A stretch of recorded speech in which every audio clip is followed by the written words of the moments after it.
Hi, I'm Titch, and this is Bikespeeds Bike Talk.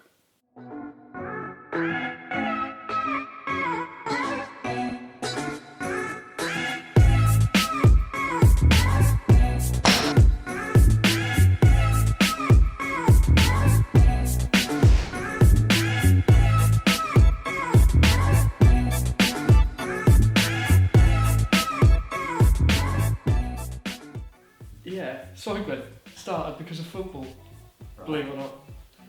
Used to play very badly for a Sunday league football team, and I managed to completely rupture my ACL in the left knee. He said, "Have you got a bike?"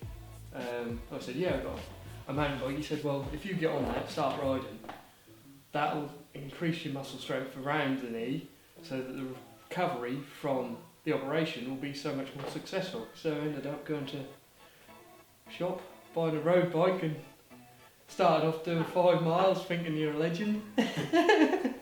Still do that now. Yeah. And then before I knew it, was doing 20, 30 miles and thinking they were long rides. Come back from the knee op and then first open TT, come in with a 25-mile-an-hour plus time on a road bike. So pretty happy with that, just from a little bit of training, and from there it just spirals out of control. Yeah. Moving on from doing the 10-mile TTs to 25s and then 50s, even rather stupidly did 100. Ended up with a TT bike, so ended up getting a fairly nice carbon bike, which then got me so far. I then ended up riding for a local team, and they've sponsored a lovely Aeroad road bike that does all the business that you need it to do. Only a matter of days after getting it, I managed to win the Ixworth crits, town centre crits, lapping the entire field, which was absolutely mega. Because you never really know how you're going to get on. So that one in particular is a hell of a lot stiffer and more rigid, less compliant, I'd say, than the Trek that I had before. Power meter's been on 3 bikes now, and it's a reliable platform. I know that what I was pushing on that bike is the same as what I was pushing on the other bike. You don't tend to watch your power meter because it can be a distraction, plus you're not looking up the road. You just glance down while you're on the front and see what watts you're doing. You could look at that and see how hard you're pushing, and knowing that the chances of the bunch doing the same thing is quite slim, because they do back off sometimes. So while you're on the front, you try to ride to maybe just above threshold. It's the most useful tool on the bike. Heart rate's a good metric, but if you've had a load of caffeine before you race, if you're tired, if you're fatigued, all these things just completely change that number. Whereas a watt is always a watt. A recent favourite race has got to be the Rafa Road race, only last weekend. Went into the race with hopes of getting a top 10 and try to get away in a break, or try to instigate a break. And we got to what would be the 3rd place rider on the road, and the 3 of us worked solid for the next probably 3/4 of an hour, if not more, to open up a gap. And it was a case of, well, hopefully I'm going to get 3rd out of this, which will easily be enough points. Yeah, the guy who was on the back in 3rd place popped, had nothing left.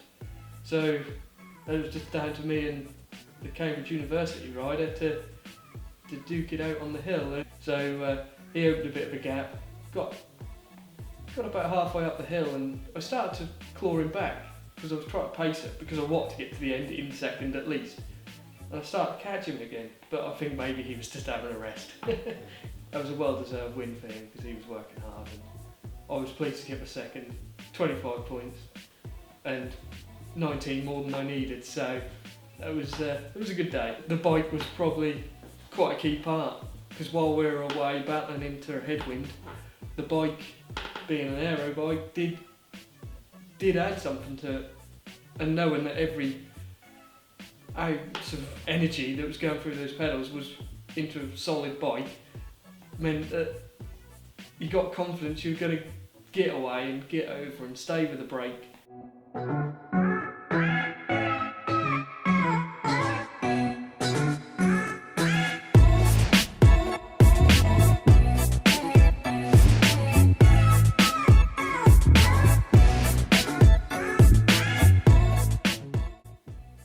my Canyon Aeroad CFSLX.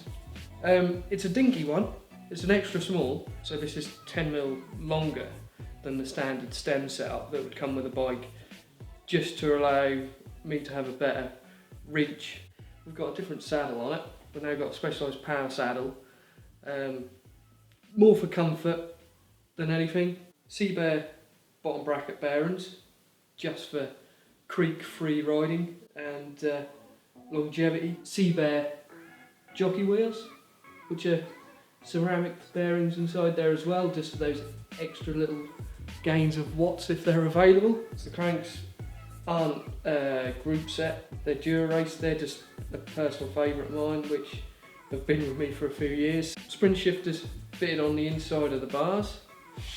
Not really because I'm a sprinter, but my reach of my hands isn't particularly good, so it just gives me the option to change gear a lot easier when I'm in the drops. Got the Canyon Garmin mount, which is such a nice little add to the bike. The Di2 cable's just waved around in free air, which just doesn't seem right, it's not tidy.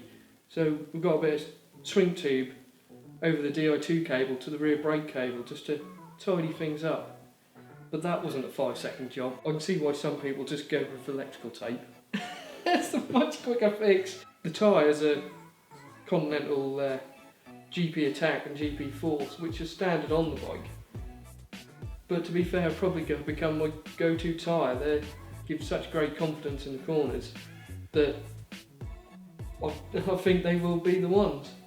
And on the front fork there, we've got the transponder. Rather than worried about photo finishes and all this sort of business and how many laps did you do if you're lapping the bunch, at least there's one system that measures perfectly every time.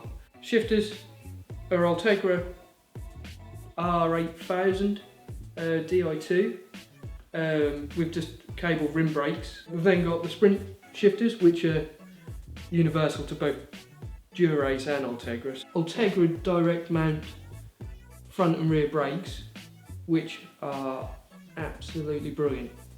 This stops so well. We've got an Ultegra Di2 front mech for a dual chainring, 2811, and all the gears in between you could possibly want.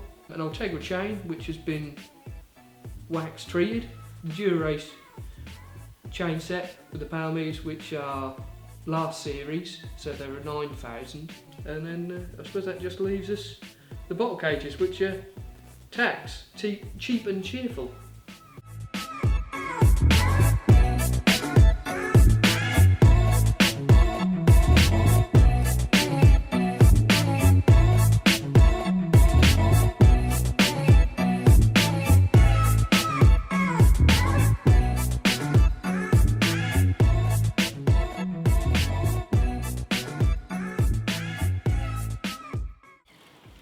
I've been Titch for Bikespeeds Bike Tour. Thanks for watching. I've been Titch for Bikespeeds Bikes. There.